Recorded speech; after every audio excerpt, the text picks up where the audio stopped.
Assalamualaikum warahmatullahi wabarakatuh. Waalaikumsalam warahmatullahi wabarakatuh. Selamat datang di Pokari, Podcast Ramadan Madani. Bersama saya Muhammad Alwi-Syihab sebagai host pada episode kali ini yang bertemakan beragamnya kecerdasan majemuk. Pada episode kali ini saya ditemani oleh Kak Norlin. Halo Kak Norlin. Halo Alwi. Oke, jadi untuk teman-teman, Kak Norlin adalah salah satu bagian dari PWIPM Jawa Timur pada periode yang sebelumnya, periode 2021-2023. Selain menjadi sekretaris bidang PIP, Mbak Norlin juga aktif di LAPSI Pimpinan Pusat Ikatan Pelajar Muhammadiyah. Pada podcast kali ini, mungkin Kak Norlin akan menyampaikan bagaimana kecerdasan majemuk itu. Kemudian nanti juga Kak Norlin akan menyampaikan tentang jenis-jenis kecerdasan majemuk, kemudian cara meningkatkan kecerdasan majemuk dan cara menilai kecerdasan majemuk. Oke, mungkin silahkan Kak Norlin untuk memaparkan tentang kecerdasan majemuk terlebih dahulu. Oke, baik. Sebelumnya terima kasih teman-teman PWIPM Jawa Timur. Kesempatan yang luar biasa di bulan Ramadan kali ini. Kalau kita ngobrolin soal kecerdasan majemuk itu ya. Jadi apa sih kecerdasan majemuk? Kita harus tahu dulu apa sih makna cerdas begitu teman-teman. Nah, cerdas di sini kan bentuknya adalah sebuah pemahaman, sebuah pengumpulan sebuah data. Data itu bisa kita cari mulai dari kita menggali sebuah informasi, kita bisa menggali sebuah keterampilan, terus pengetahuan-pengetahuan, atau kita bisa membaca pada alam sekitar kita gitu. Lalu apa sih maknanya kecerdasan majemuk itu? Kalau menurut Roald Gardner gitu ya, seorang ahli, bahwasanya kecerdasan majemuk itu dia adalah kecerdasan yang memiliki sebuah potensi yang itu pasti dimiliki oleh seorang manusia sejak lahir. Dan kecerdasan itu sifatnya bisa diukur dan juga sifatnya dinamis. Nah, kenapa kecerdasan itu sifatnya dinamis? Karena kecerdasan itu seiring berjalannya zaman atau waktu ataupun bertambahnya usia seorang anak, maka kecerdasan itu akan berkembang, akan luas, akan yang namanya banyak sekali ukuran-ukuran, mulai dari paling kecil itu TK ya, dari TK, dari SD, SMP maupun sampai kuliah itu semua itu kecerdasan dapat diukur dan sifatnya dinamis karena seperti itu tadi. Itu sih. Oke. Jadi mungkin apa yang selama ini kadang kita kenal sebagai kecerdasan, kita menganggap bahwasanya kecerdasan itu hanya berpatok pada sebuah nilai akademis ataupun skor IQ gitu. Jadi apa yang tidak kita ketahui selama ini kan mungkin bahwasanya kecerdasan itu sebenarnya dimiliki oleh semua manusia, begitu ya? Betul sekali. Dan terlebih apa yang dijelaskan sama Mbak Norlin tadi, kecerdasan tersebut berbeda-beda ya Kak Norlin, antar manusia ya. Iya, pastinya kalau kita sebagai manusia itu tidak hanya memiliki satu kecerdasan saja. Pasti kita bakal memiliki lebih dari satu. Namanya juga kecerdasan majemuk. Berarti dia itu multiple intelligence gitu loh. Maksudnya banyak sekali kecerdasan, mulai dari kecerdasan secara verbal, dari bahasa. Mungkin teman-teman yang suka merangkai sebuah bahasa, teman-teman misalnya contohnya saat ini kita sedang merangkai sebuah bahasa, atau kita lagi belajar public speaking gitu, belajar dari moderator, belajar dari MC. Nah, itu juga kecerdasan verbal. Lalu yang kedua ada yang namanya kecerdasan logik matematis gitu ya. Berarti dia yang suka menghitung, suka yang namanya dengan angka-angka, lalu dia yang pasti berpikir secara runtut atau sistematis begitu. Nah, terus suka dengan ilmu-ilmu yang sains begitu. Nah, terus ada lagi kecerdasan itu sifatnya adalah musikal, atau dia yang suka dengan musik begitu, atau teman-teman yang suka dengan merangkai lagu begitu, teman-teman yang mungkin puitis begitu ya kalau zaman sekarang begitu. Nah, terus ada juga yang teman-teman suka visual gitu, pasti teman-teman yang suka menggambar, suka mendesain. Nah, itu teman-teman yang suka dengan dunia visual gitu. Terus ada lagi kecerdasan intrapersonal, interpersonal. Nah, itu biasanya seni mengolah emosi, terus kepekaan terhadap orang lain, apalagi ya, kecerdasan soal naturalis. Misalkan kita suka dengan flora dan fauna, kita suka dengan ilmu-ilmu alam, misalnya kita pergi yang namanya kalau anak sekarang itu muncak begitu ya. Nah, itu sebenarnya dia punya kecerdasan naturalis gitu, jadi naluri alamnya itu ada begitu. Terus lagi dia yang suka dengan spiritualitas begitu, atau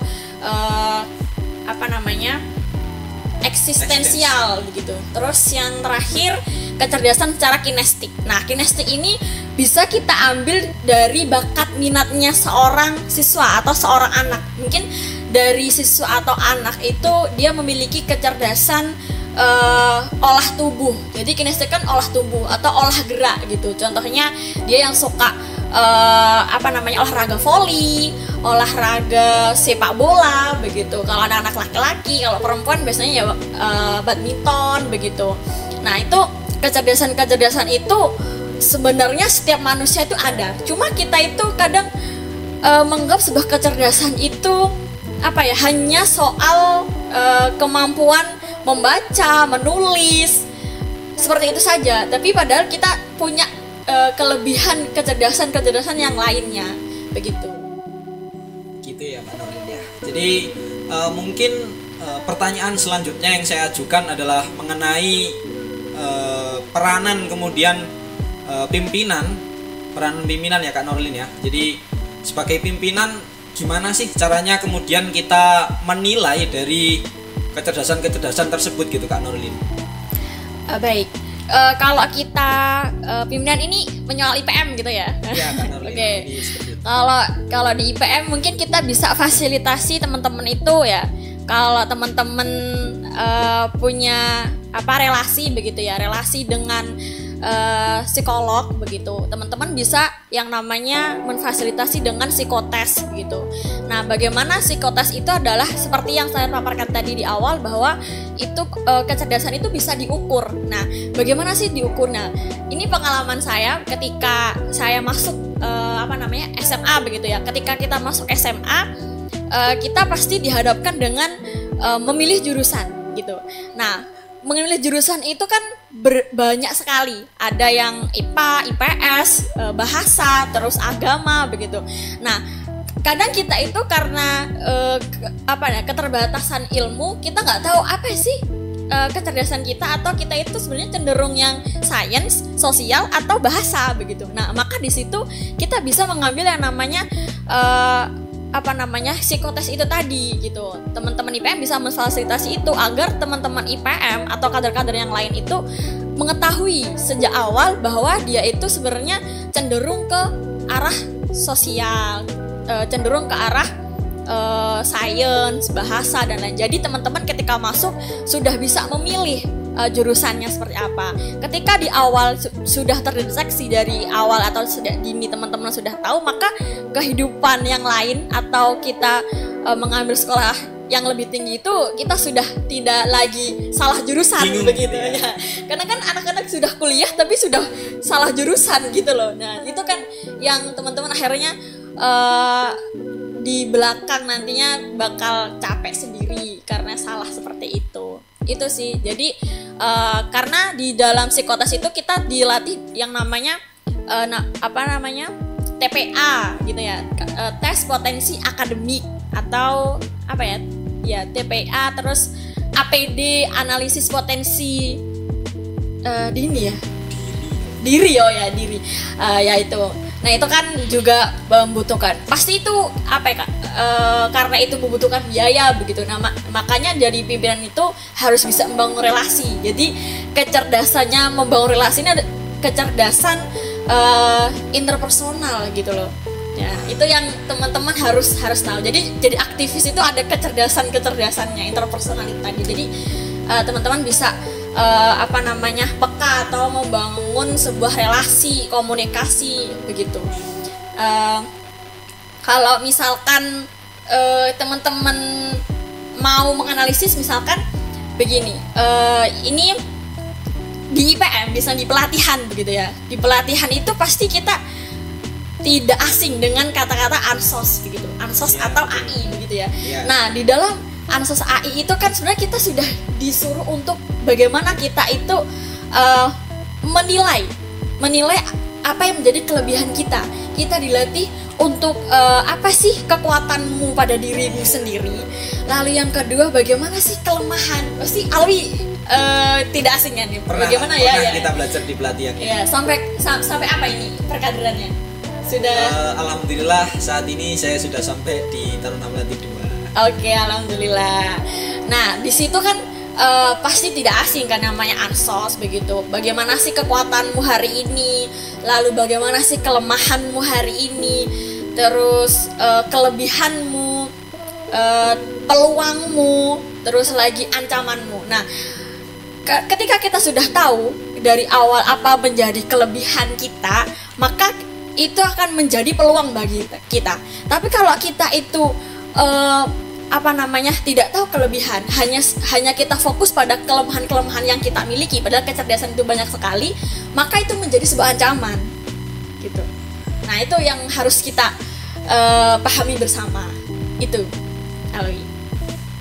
Jadi begini Kak Norlin ya, jadi yang sering kemudian terjadi di lapangan gitu, kawan-kawan IPM itu kadang gagal kemudian dalam mencari kecerdasannya itu di mana gitu loh, kelebihanku itu di mana gitu. Jadi mungkin apa yang disampaikan Kak Norlin barusan merupakan sebuah jawaban ya teman-teman untuk teman-teman semuanya, bahwasanya kita perlu menyadari di mana letak kecerdasan kita gitu, seperti itu.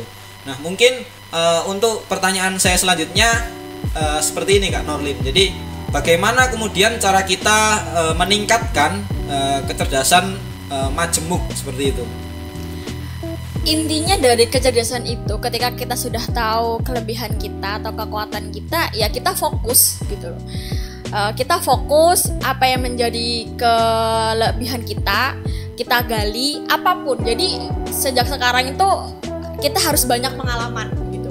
Banyak pengalaman, banyak hal yang kita lakukan dulu. Maka kita bakal tahu apa yang menjadi kelebihan kita. Maka yang paling poin adalah kita fokus. Banyak orang-orang ketika sudah tahu kelebihannya kita hilang fokus. Karena apa? Ketika sebelum fokus itu kita pasti sudah observasi pada diri kita, mulai dari tingkah laku kita, sikap kita, perilaku kita gitu.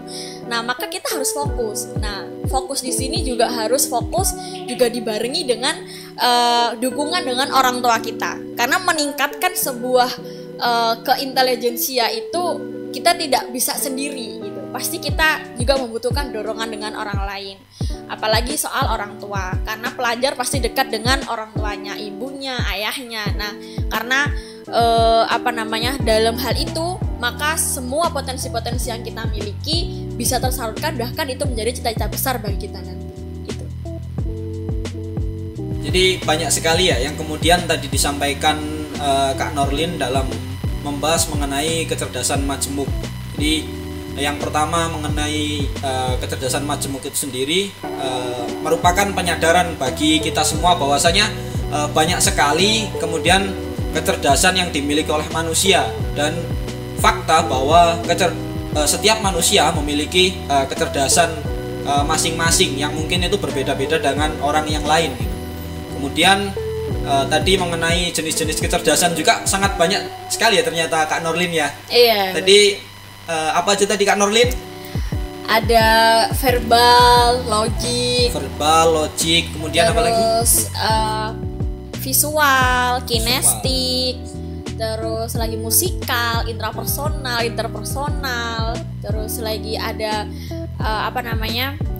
eksistensial begitu. Itu sih, naturalis juga menjadi kecerdasan. Jadi banyak sekali yang ada pada diri kita, dan itu kita miliki itu sejak lahir gitu. Cuma kita taunya ya mungkin masih hari-hari ini begitu teman-teman. Memang problematik yang sangat luar biasa yang terjadi dalam diri kita sebenarnya, hal-hal seperti itu ya. Kita gagal menyadari kecerdasan kita ya Kak Nurlin. Iya betul. Terus selain jenis-jenis kecerdasan, tadi Kak Nurlin juga cara menilai ya Kak Nurlin ya. Jadi kurang lebih Kak Nurlin tadi juga menjelaskan bagaimana caranya kita menilai ataupun sebagai pimpinan menilai kecerdasan pada anggotanya ataupun pada diri kita juga ya Kak Nurlin. Kemudian tadi juga Kak Nurlin menyampaikan cara meningkatkan tips-tipsnya tadi, fokus, kemudian observasi pada diri terlebih dahulu ya. Terus kita harus fokus, lalu gunakan metode-metode yang ada di IPM. Dari ada Arsos, ada AI. Nah, itu perlu banget untuk kita tidak perlu mengeluarkan uang, tapi kita bisa belajar di pelatihan-pelatihan untuk meluaskan kecerdasan kita. Seperti hari ini mungkin Alwi dan teman-teman gitu, ini sedang mengembangkan sebuah kecerdasan lewat podcastnya, yaitu teman-teman bisa melatih kecerdasan verbalnya begitu, terus melatih yang namanya komunikasinya, kepekaannya. Nah itu lewat IPM, lewat berorganisasi itu juga bisa mengembangkan yang namanya kecerdasan kita. Yang awalnya kita hanya taunya cuma menulis dan menggambar atau membaca saja, karena IPM kan identik dengan membaca dan menulis begitu. Nah itu harus kita di tubuh IPM ini kita harus melakukan namanya penyadaran gitu. Ketika sudah dilakukan penyadaran, maka kita berdayakan teman-teman yang punya kecerdasan yang lebih seperti itu. Nah iya, mungkin ini tadi belum saya sampaikan ke Kak Nurlin juga ya, bahwasanya kebetulan sekali, bukan kebetulan sih, jadi memang kecerdasan majemuk saat ini memang menjadi salah satu aspek dari era madani Kak Nurlin. Jadi salah satu yang kemudian digaungkan oleh IPM Jatim, bahwasanya kita mengangkat teori kecerdasan majemuk pada pimpinan kali ini Kak Nurlin. Jadi keren. Kita sangat mendukung potensi-potensi ataupun kecerdasan-kecerdasan yang dimiliki oleh kader-kader ataupun pimpinan-pimpinan yang berada di bawah kita Kak Nurlin. Nah itu sudah keren sih IPM hari ini, jadi sudah mewadahi kecerdasan teman-teman begitu. Tinggal teman-teman ini bisa mengembangkan dan juga mewadahi kader-kader yang lain begitu ya.